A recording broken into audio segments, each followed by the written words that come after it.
I remember it was a Tuesday night almost 10 years ago now, when my phone lit up with the text message that changed my life. It was just after 9 p.m. and I was lying on the couch watching a bit of television when I got a message notification from an unknown caller. Curious, I grabbed my phone, then felt this slight rush of adrenaline when I saw who the message was from. It simply said, "Hiya, Sean. Is this still your number? It's Laura from Leeds." A few years earlier, Laura and I had dated for around 6 months, and while at first it was a lot of fun, it didn't last. She was beautiful, intelligent, and successful, but she was also intense. Very intense.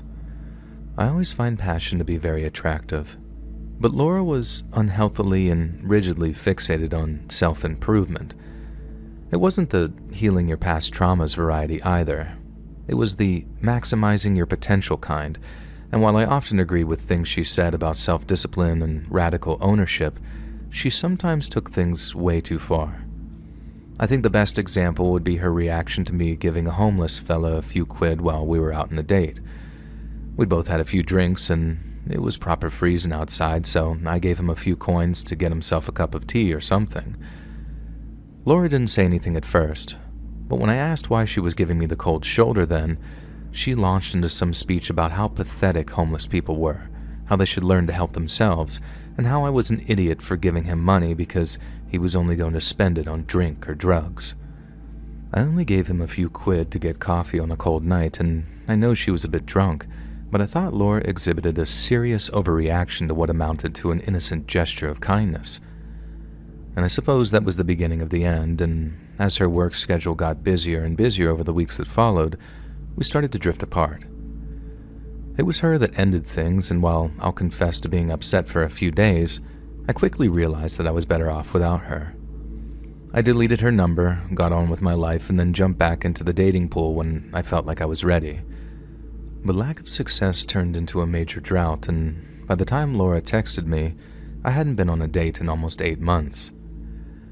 I remember staring at my phone screen, reading Laura's text over and over with my thumb frozen over the keys, when suddenly, I heard a voice in my head. I mean, not literally, of course, I'm not mental. I just told myself, "Don't do it. I know it's tempting, but don't do it, mate." Laura wasn't bad news exactly, but she'd always been a lot to handle, and I'd feel like a right wanker if I made the same bloody mistake all over again. But still, my love life was a complete non-event, and as curiosity tugged at me, I found myself drafting a reply. I typed something out and then rewrote it about 4 or 5 times until it read as neutral and nonchalant as possible. "Hey, good to hear from you, what's up?" it said. And her reply arrived in mere minutes. "I'll be honest," she wrote. "I didn't give us a real chance the first time around. I wasn't ready for a relationship, but I am now. I think about you a lot. Those months were some of the best I've had with anyone. If you're not up for it, I get it, but the offer is still on the table." I must have read it 3 or 4 times just to make sure that I wasn't making some kind of mistake. I even went back to check it actually said Laura in her original message because this didn't seem like her at all.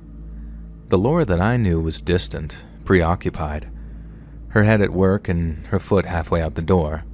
This was raw, honest, a little bit vulnerable too, and it knocked me over. And I mulled over it for a minute or two, and the longer I did, I felt the idea winning me over more and more. You see, she wasn't wrong. The first few months with her had been phenomenal, and half my frustration came from her putting in zero effort when we had great chemistry.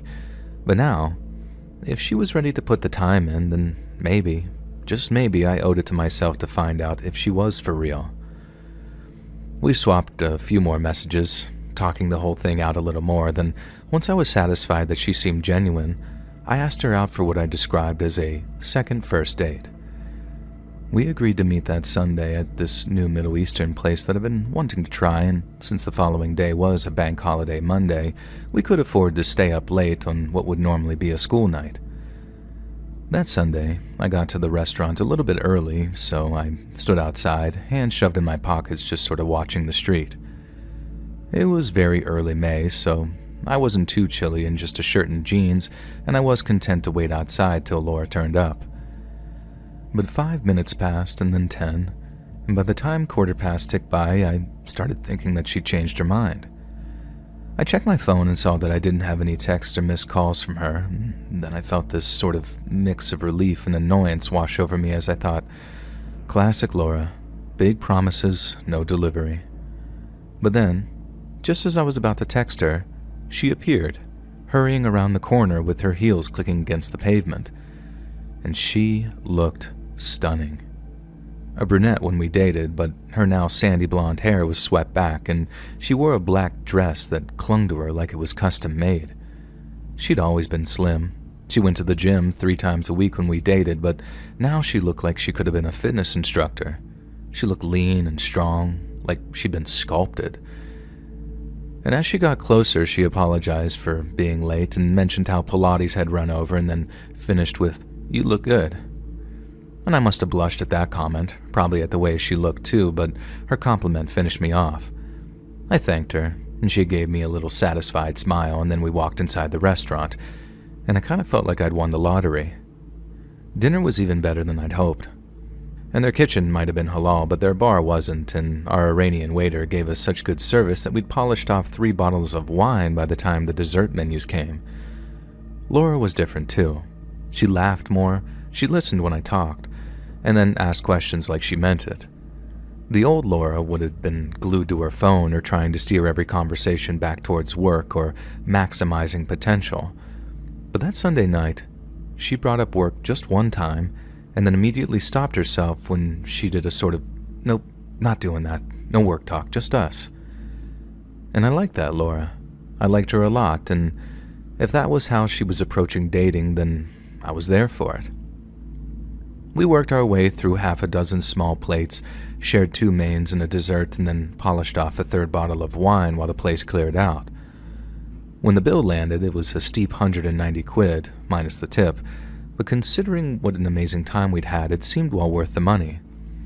Laura reached for her bag and then paused. "I've got a confession," she said, and I smiled, saying, "Don't tell me. The old 'I've forgotten my purse' gag, right?" And she didn't laugh and responded, "No, it's not that, it's something else." And the mood suddenly shifted. I leaned back in my chair and waited for her to speak, and she seemed to take a deep breath and then started back up. When Laura had decided that she was ready to start dating again, she tried the apps. She met a guy, he seemed great, but then after a few weeks he changed. He got jealous, controlling, and it wasn't long before she feared physical abuse. Laura explained that she ended things a few months back, but he wouldn't leave her alone, and over the previous few weeks, he'd been showing up outside her flat late at night. "Sometimes I see him across the street just standing there," she said, "and it's gotten worse lately. I'm scared."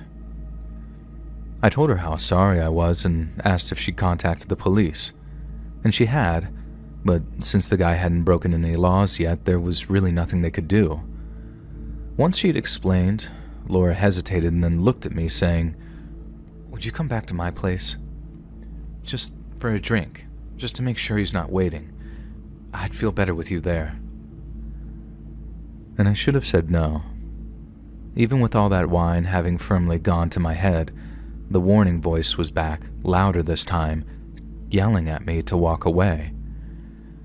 But Laura looked genuinely shaken, so I thought it would have been real bloody mingy of me to just ditch her and go home. Plus, I'll admit that I wasn't quite ready to end the night just yet, and a few more drinks at her place sounded perfect. After I agreed, Laura gave me a relieved smile, and then we called a taxi. We asked the waiter if we could wait inside for the cab, and since we'd spent nearly 200 quid, he gave us some leeway. About 10 minutes later, a black carrier pulled up, just a plain van with tinted passenger windows, and then as we walked outside, the driver slid the larger passenger door open with a smile. He told us the people carrier was the only free car that they had left, but promised no extra charge for the larger vehicle. I thanked him for the consideration and then followed Laura into the middle row of seating before he slid the door closed behind us. We carried on chatting as the driver got the people carrier moving, and I remember how Laura leaned into me as we made small talk. Her arm brushed against mine, I let it happen and felt the familiar rush of a date having gone well. I felt relaxed but excited at the same time, with the wine making everything soft around the edges. And then I heard it. It was a sound coming from the seat behind me. A soft rustle like someone moving. And I turned my head, but before I could see it, something snapped around my neck and then pulled so tight it bit into my skin. I grabbed at it, my fingers scrabbling, my lungs seizing up, and my vision absolutely was swimming, and then blurred, and that's when everything went dark. I woke up coughing, my throat burning, and as I tried to speak, I realized my mouth was stuffed with a rag that tasted like oil and sweat. I tried to open my eyes, but I couldn't. A blindfold pressed against them, tied so tight that it dug into my temples. I then tried to move my arms and legs, but found my wrists and ankles had been bound with plastic zip ties that cut off the circulation. I felt the panic wash over me. I thrashed and kicked, trying to scream through that gag, but a voice, very low and gravelly from what I remember, suddenly growled from behind me. "Move again, and you're dead." I kept fighting, jerking my shoulders and twisting my wrists until the ties felt like they were slicing into my skin. And then suddenly, the pressure around my throat returned. I gasped for air, but nothing filled my lungs, and then I remember seeing those white sparks in the darkness behind my blindfold, as Laura's voice suddenly cut through the background noise. "Stop fighting it, Sean," she said, calm. "It'll hurt less if you just let it happen." And her words hit me like a punch in the gut. My brain was stalling, refusing to connect the dots for a second before it finally hit me. Laura was doing this to me. I stopped fighting, not because I wanted to, but because if I had any shot at surviving, I had to wait, and I had to think. I then remember slumping back into the seat, breathing hard through my nose and just sort of listening. The van rumbled on forever. Every bump jolted my spine, every turn made my stomach turn, and I tried to count the minutes, to listen out for anything that might give me a clue as to who'd taken me or where I'd been taken, but fear was absolutely scrambling my brain. My hands went numb from the ties being so tight, and the gag kept me from swallowing right, meaning spit pulled in my throat and made me gag every so often as well. Laura didn't say another word, and no one did. There was just the low hum of the engine and the outside traffic, and then the occasional sound of the man behind me clearing his throat. When the van stopped, the door next to me slid open and I suddenly felt two pairs of gloved hands wrench me from my seat. They dragged me out, my bare feet hitting the gravel that stabbed into my soles, and I stumbled, but they didn't let me fall as two of them, maybe three, kept on dragging me forward. The gravel turned into grass, and then I heard twigs snapping and the air changed. It felt damp and heavy. I could smell pine and dirt and a faint trace of smoke. My legs shook, but the men kept dragging me along. One of them had his thumb dug into the flesh just above my collarbone, and I think it was one of those pressure point holds I've heard about, but my God, I didn't know anything could hurt so much. I was dragged for 10, maybe 15 minutes, and then suddenly we stopped. Grass brushed my feet again, and dead silence filled the air. There was no breeze, no birds, just the sound of my own ragged breaths. And I stood still for a few moments, and then all of a sudden, they began lifting me into the air. My stomach dropped as I went airborne, and then I felt wood under my feet as they set me on some kind of platform. It creaked under my weight as they shoved me back against a pole, rough and splintered, and tied me to it with ropes that scraped against my skin. Then came the knives. I felt cold metal sliding against my chest, and I began to scream against the gag again. I thought they were going to cut my heart out or something, but then suddenly, I heard the sound of fabric tearing as they cut my shirt away. The jeans went next, and I felt a cold sting that made me flinch as a blade nicked my thigh. They didn't stop until I was completely naked, and I could feel the night air on almost every inch of my skin. Then I started to hear the sound of something clacking below me. It sounded like wood, shifting and stacking, heavy objects hitting the ground as men grunted and strained. After that, my gag was pulled out, and the blindfold was removed. My eyes watered, adjusting to the bright light of flaming torches, and that's when I saw where I was. My knees buckled. I was in some kind of clearing, one that looked as if it were deep in the forest, and to my absolute, horrified disbelief, I saw I was surrounded by a crowd of figures in hooded robes. Faces were hidden behind masks, smooth and featureless like these blank slates, and some held torches, the flames spitting and crackling as they cast jagged shadows across the trees. The men beneath me, the ones I'd been dragged by, appeared to be wearing tactical gear. They wore black uniforms, masks, and had guns holstered on their hips as they stacked wood under the platform. Suddenly, one of them appeared holding a hefty-looking jerry can. He walked up to the stack of wood beneath me, tipped it up, and then started pouring petrol all over it. It soaked the wood. As the sharp chemical stench hit my nose almost immediately, another can followed, and then a third. That disgusting-smelling liquid glugging out as it soaked the pile of logs and sticks, and it was like some waking nightmare that I was in. I tried to shout, but my voice cracked and was barely audible. I could hardly get any words out, but still I begged them to stop as the fumes started to irritate my nose and face and throat. The men in black uniforms didn't even look up. They just carried on with what they were doing. I pulled at the ropes, the pole digging into my back, but I couldn't move. The petrol kept flowing, the pile beneath me growing dark and slick, and the smell so thick in the air that I could actually taste it. A figure stepped forward from the crowd holding one of those flaming torches above their head. The others silently parted, watching reverently as the figure advanced. Their robes and the way they moved gave the impression that they were gliding towards me. They wore a hood like the rest, but their mask was different.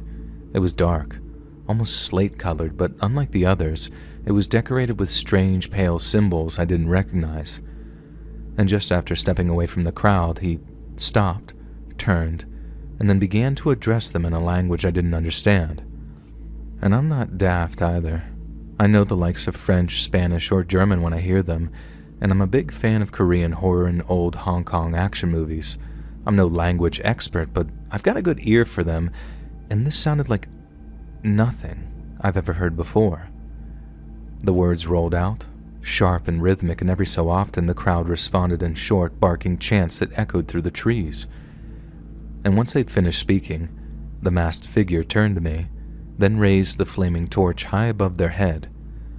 The flame was dancing, and then from about 10 feet away, they started walking towards me. At 8 feet, the crowd's chanting grew louder and louder as I thrashed harder. The ropes were tearing at my wrists, making them slick and sore with these bloody abrasions that were forming. And at 6 feet, I could feel the heat of the torch brushing on my skin. I screamed, a raw animal sound as I squirmed against the wooden pole. At 4 feet, the flames filled my vision as the crowd began howling, and I completely lost it. I screamed, I sobbed, and I begged, my words descending into just some frantic gibberish as snot and tears were streaming down my face. I did and said things that I didn't even know I was capable of, promised things I could never deliver, verbally debasing myself in ways I'll never forgive myself for. I prayed they'd listen to me. I begged them to see reason, but the crowd's chanting only got louder and louder until I could barely hear myself scream. I watched in horror as the masked figure closed the gap between us, gradually lowering the torch until it was just a meter or so from the petrol-soaked pyre. Another few seconds and I'd be engulfed in flames, choking on smoke, feeling my skin begin to blister and blacken. Yet just as it looked like the figure was going to drop the torch into that pyre, they raised it back up into the air again, and the crowd behind them went quiet. I froze, staring silently at the flaming torch as the figure took a few steps backwards. Then, after a few seconds of silence, they let it fall to the ground, pulled up their robes slightly, and then stamped out the flames with the sole of a long black boot. My head spun as the embers hissed into nothingness, and I couldn't breathe. I couldn't think properly. I wanted to be relieved, but I couldn't, because I might not have avoided a fiery fate, merely delayed it. But the next thing I know, one of the tactical guys climbed up onto the platform, his boots thumping on the wood behind me.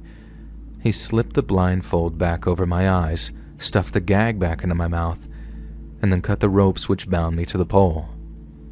My arms dropped, useless and numb from the full-body terror I was experiencing, and then I was dragged from the platform. My legs wouldn't hold me as I touched the ground. I stumbled and fell, then the men hauled me up. It took ages before my legs could hold my weight again, but I think I only walked for about 4 or 5 minutes before I once again heard the sound of a van door sliding open. They bound my wrists and ankles, threw me in, and then after the door slammed behind me, the van got moving. I just remember being curled up and shivering, all the hope having drained out of me. I was convinced that I was going to die, but there was no chance of escape. So you can imagine the disbelief I felt when they suddenly stopped the van, cut the bindings on my ankles, and then pulled me onto the road. I hit the ground, dirt and rocks scraping my knees, and then heard the sound of the van peeling away. I was convinced someone else was about to grab me and haul me to my feet, but after a few moments of complete silence, I pulled up my blindfold, and I saw I was alone. I was on a dirt road in what looked like the middle of nowhere. No houses, no cars, just empty fields all around me. My wrists were still zip-tied, and I was still completely naked, but I could walk. I got to my feet, every joint screaming, and started on down the road. I'd never been so cold in my entire life, and it was like the wind was cutting through me, but I kept moving. One step, then another, slowly but surely, praying that I wouldn't die of hypothermia before I found help. My feet were raw, bleeding from those rocks and cuts when I finally spotted a cottage in the distance. It was a quaint little place with a thatched roof, like something you might see on a postcard. But then there was me, staggering up the path, completely naked. It was absolutely surreal. I staggered to the door and pounded on it with weak but desperate fists. A middle-aged woman in a bathrobe answered, and the second she laid eyes on me, she started screaming like a friggin' banshee. Her husband charged up behind her, a baseball bat in his hands, and he was about to start beating the absolute crap out of me when he saw the bindings on my wrists and stopped. I'll never forget the look on his face, the way his eyes went all wide when he realized what he was looking at. After he froze, he just muttered, "Jesus Christ," and then ran back inside to grab something I could cover myself up with. They brought me a blanket, made me a cup of tea, and then let me take a nice long shower while they called the police. The hot water stung my wrists and my ankles and the soles of my feet, and I just stood there, shaking, watching blood and dirt swirl down that drain and just wincing from the pain as I washed myself. Just before the police got there, the nice couple gave me some spare clothes to wear. It was only a baggy pair of joggers and a faded t-shirt, but it meant the world to me. And after that, I sat in their kitchen waiting for the police as the couple whispered in the next room. When the lone officer arrived, I thanked the couple for all their help, and we then walked to his patrol car, and after taking a seat in the back, I told him everything. The dinner, the van, the forest, the hooded figures. He wrote it down and then asked in a very flat tone, "How much did you have to drink tonight?" And I told him we drank 3 bottles, split pretty evenly. I was drunk, but I wasn't smashed, and I most certainly hadn't blacked out either. He didn't argue, but I could tell that he didn't buy it. They tracked down Laura and the taxi driver, but their stories didn't match. They claimed that I'd been blind drunk, demanded that they stop the taxi so I could get out to vomit, and then after doing so, I'd walked off into the dark field never to return. They had a receipt from the restaurant, timestamps and everything, and Laura's phone went dead after that. No answers, no trace of her. And then after a while, the police seemed to just give up on everything, as worthless as the UK police usually are. They said there wasn't enough evidence, that they couldn't trace this Laura girl that I'd gone on a date with. So until I remember her address or until I remembered where I'd been taken, there was simply nothing that I could do to further their investigation. The grazes on my wrist healed, but the nightmares did not. I tried to do my own research on what had happened for a while, but it took a serious toll on my mental health. I went down many rabbit holes pertaining to Wiccan and occult practices, but found nothing like the mass that I'd seen or the language I'd heard. I talked to some of the users even on r/conspiracy, and X even posted about it, but most people didn't believe me, and one user even called me a plant. In the end, I stopped trying to make sense of anything, and in a kind of great big circle found my way back to the heal your trauma self-help genre that Laura had so staunchly avoided. I tried reading all the books I could get my hands on, even did an online course about getting rid of the night terrors, but nothing really helped. I still see that torch every night, feel the heat, hear the chants, and I haven't dated since then, and my trust issues have extended into even the simplest of everyday interactions. Sometimes I'll be chatting with someone I don't know personally, and I'll stop and think, was it you? Were you there? Sometimes when things get really bad, I think about the person with that torch, the one who, for whatever reason, chose not to light the fire underneath me. And sometimes I feel like I owe them my life, that in the grand scheme of things, they're the best friend I'd ever had. I swing between intense gratitude and hating them with every fiber of my being. Not because I wish that they'd gone through with it, but because they left me stuck here, half alive, with a story that hardly anyone believes.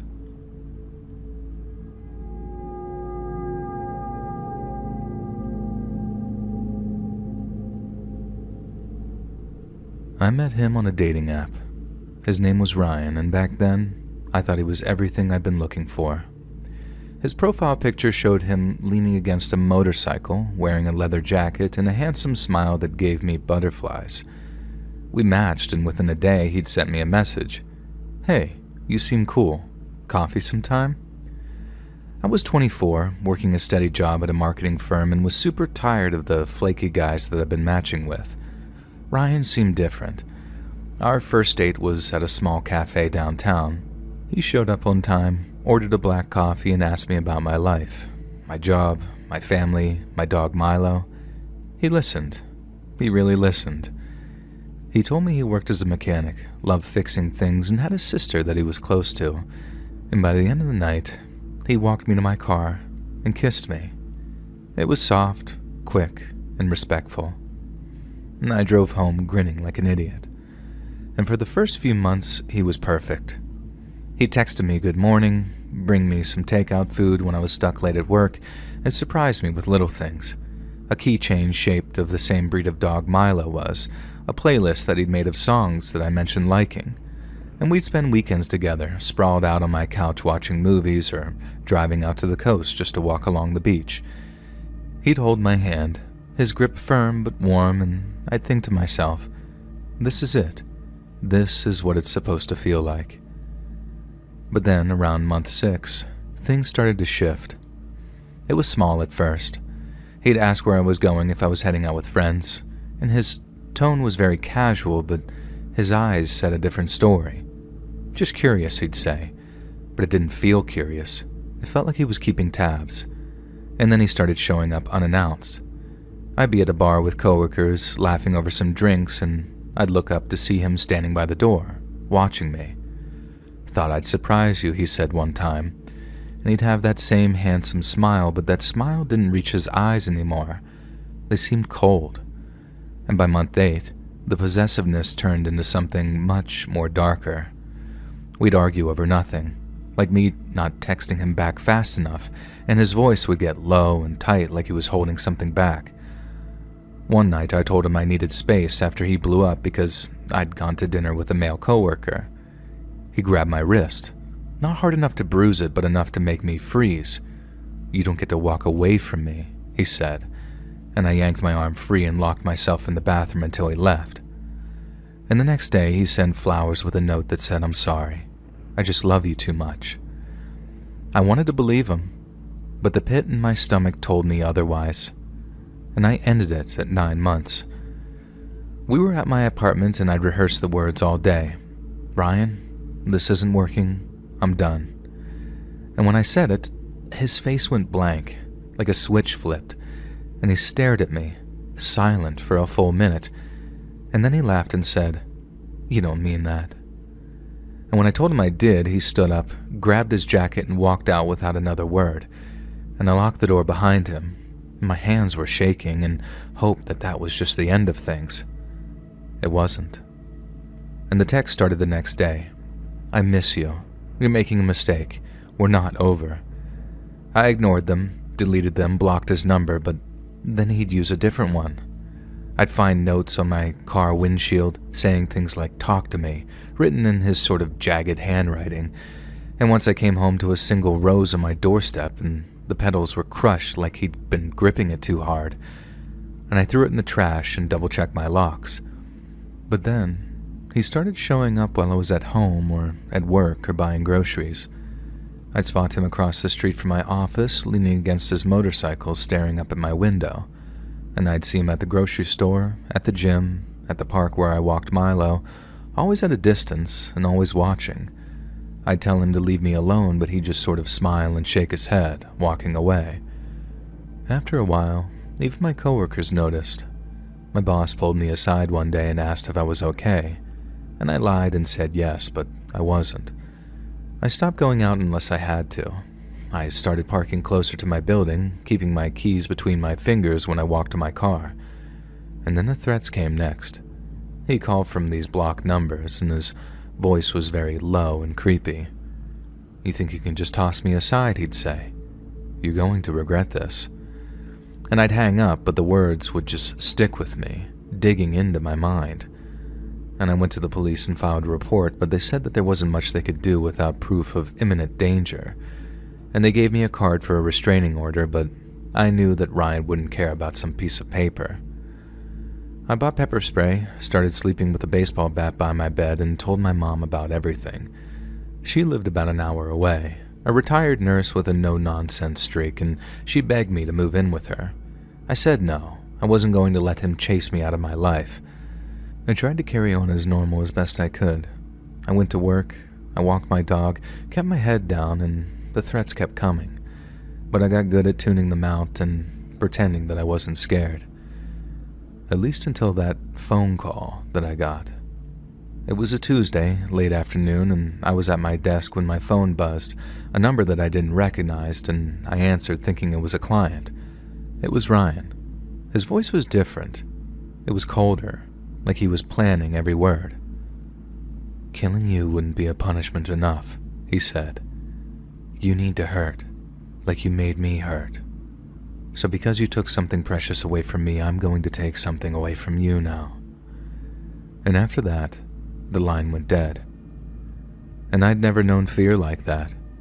I grabbed my bag, left my desk without a word, and ran to my car. My mom, she was the only person he knew how to reach, the only one I'd ever mentioned to him. I called her as I drove like an insane person out of that parking lot. "Lock the doors," I said when she picked up. "Don't let anyone in. I'm coming." She asked what was wrong, but I couldn't explain. I just told her to stay safe. And the drive was a blur. My hands were gripped to the wheel so tight my knuckles were turning white, and I kept checking my rearview mirror, half expecting to see his motorcycle tailing me. And then when I hit her street, I saw his truck. This black, dented, unmistakable thing parked just near her driveway. I slammed on the gas, pulled in behind him, then jumped out and ran up the path, hammered on the door. My fist was pounding hard enough to rattle the frame, and I yelled at her to open up. The door swung open, and there was my mom, calm as anything, just staring at me. "What's all this noise?" she asked. I just shoved my way past her, my shoulder knocking into her, and then as I rushed into the kitchen, I saw him, Ryan, sitting at the kitchen table, his jacket slung over the chair like he belonged there, and I felt sick. "He got here a minute ago," my mom said, kind of frowning at me. "He said he was a friend of yours." "Get out," I said, my voice breaking into a shout. "Get the hell out," I screamed.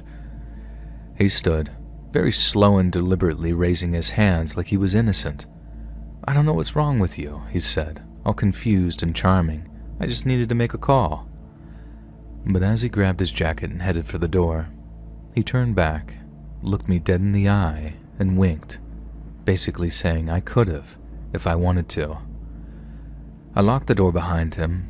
My hands were shaking and told Mom everything, every detail that I'd spared her before. She wanted me to stay the night, but I couldn't. I needed my own space, my own fight. I just drove home, checked every room, every window, and sat with the bat across my lap until the sun came up. And the harassment didn't stop after that. He'd call, leave voicemails, sometimes threats and sometimes apologies. I'd find his truck parked down the street from my apartment, empty there, but almost like a warning. I eventually got that restraining order, kept filing reports, but it was like yelling into a void. He was always one step ahead, it felt like, just out of reach, and the police were worthless. Then one day, it all just seemed to stop. There were no calls, no notes, no sightings, and I waited for the other shoe to drop, but weeks passed, and then a month, and there was nothing. And I finally felt like I could breathe again, to sleep without that stupid bat. I was at work one afternoon scrolling through my phone on break when I saw it. A mutual friend had posted a photo. Ryan, arm around a girl I didn't recognize, smiling at some bar. She looked happy, oblivious. She reminded me of me. I stared at her face, the way he smiled at her, and felt sick again. I knew what he was capable of, what he'd do when the mask slipped. And I thought about warning her, but how? He'd know it was me if I used my name. And my solution was to make a brand new Facebook profile, a fake name, no picture, and then look her up and message her. And her page was public, full of selfies and posts about her job at a daycare. And I typed the message fast. "Be careful with Ryan. He's not who he seems. Get out while you can." And I hit send, watched it mark seen, and then logged out and deleted the account. I don't know if she listened. I don't know if she's okay, and a part of me wants to check to dig, but I stopped myself. I'm free of him, for now anyway, and I think that's enough. I still double-check the locks on my doors, and I still glance over my shoulder whenever I walk to my car because I know he's out there, and I know he doesn't forget.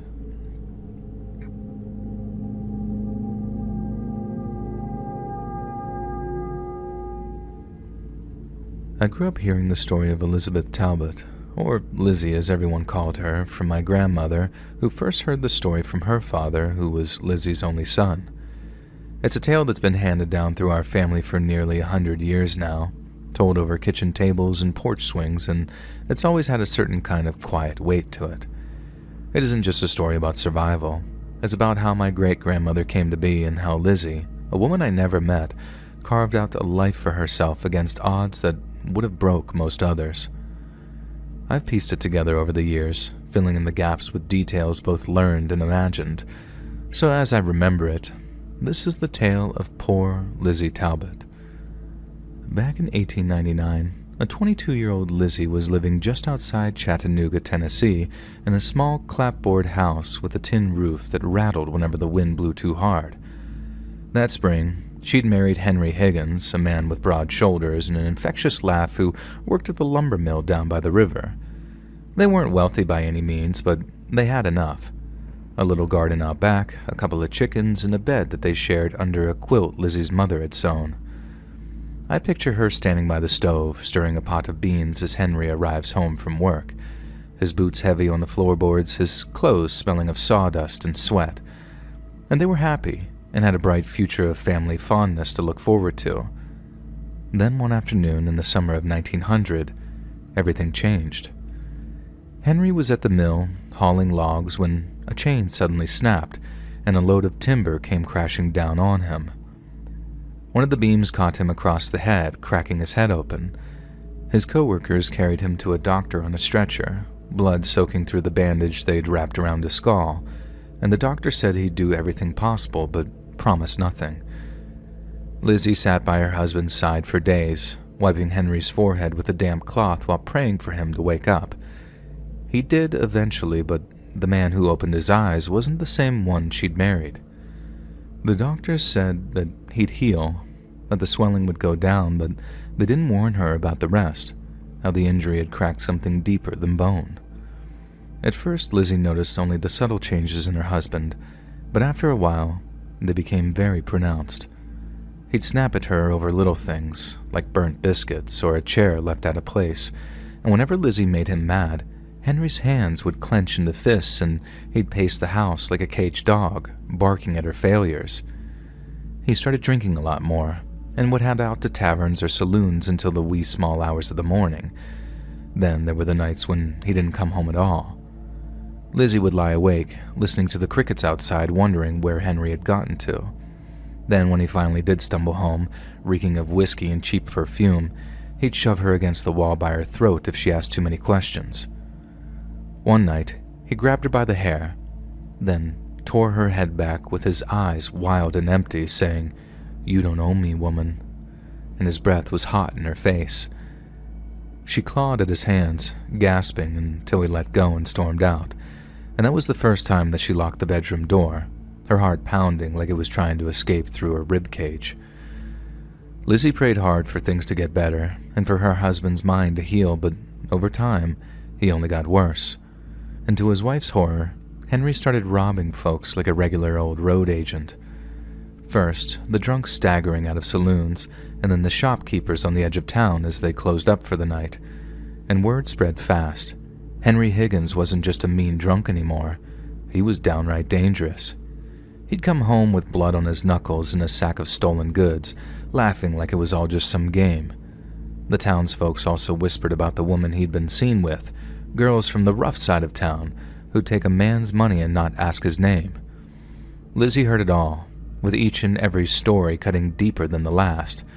She'd remember living with the man that she'd loved, and now she was living with a stranger, and one who terrified her.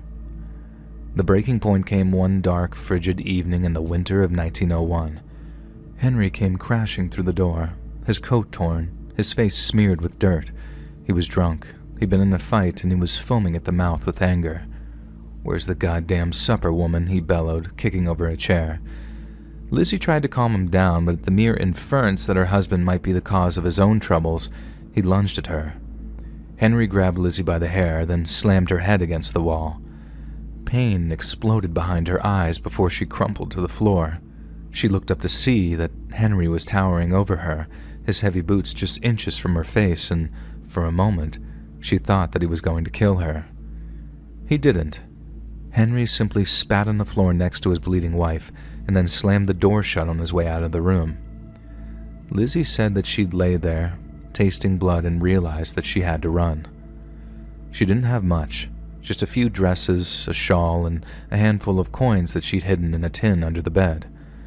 Then she waited until dawn, when Henry would be passed out somewhere, and then slipped out of the back of the house.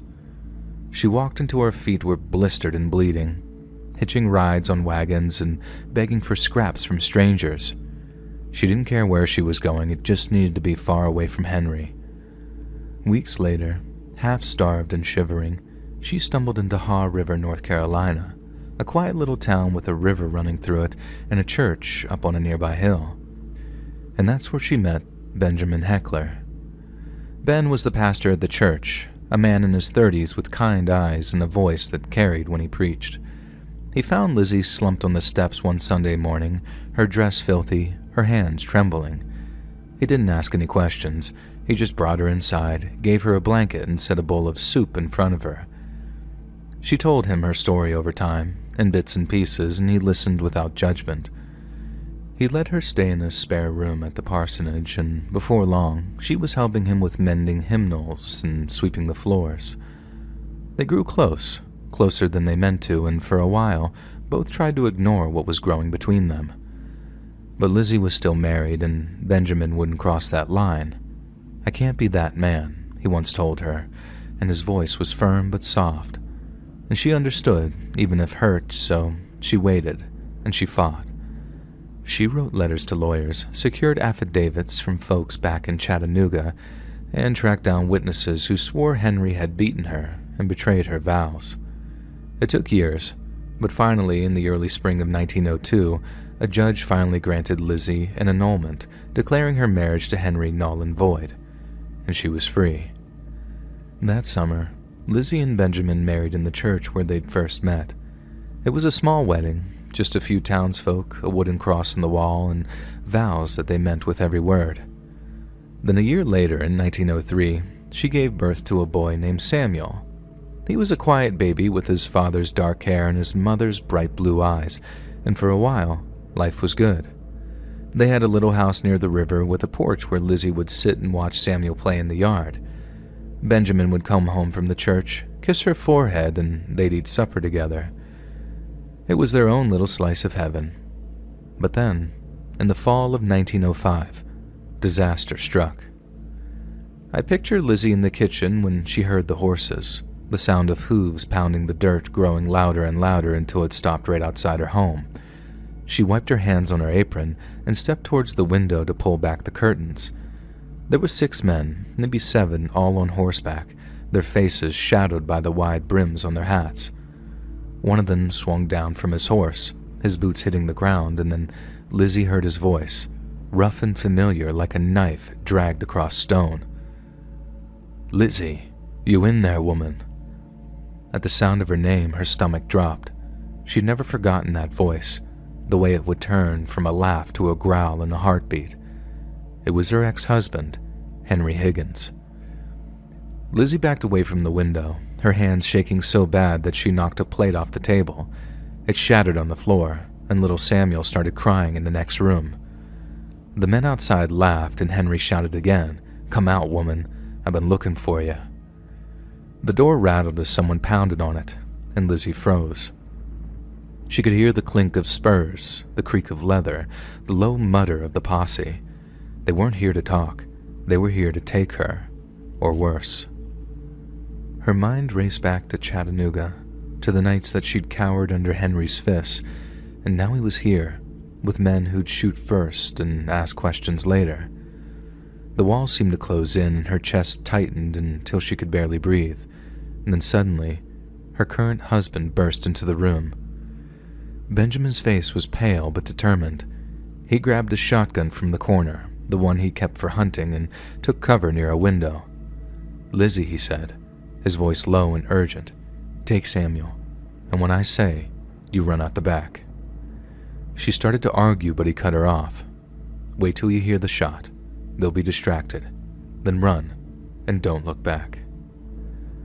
Lizzie nodded, tears stinging her eyes, and scooped Samuel from his crib. The boy whimpered, clutching her neck, and then she crept to the back door to wait for her husband's signal. Benjamin shouldered his shotgun, parting the curtains just enough to aim while outside Henry was pacing. "You can't hide forever, Lizzie." He fired a pistol in the air, the cracks splitting the night.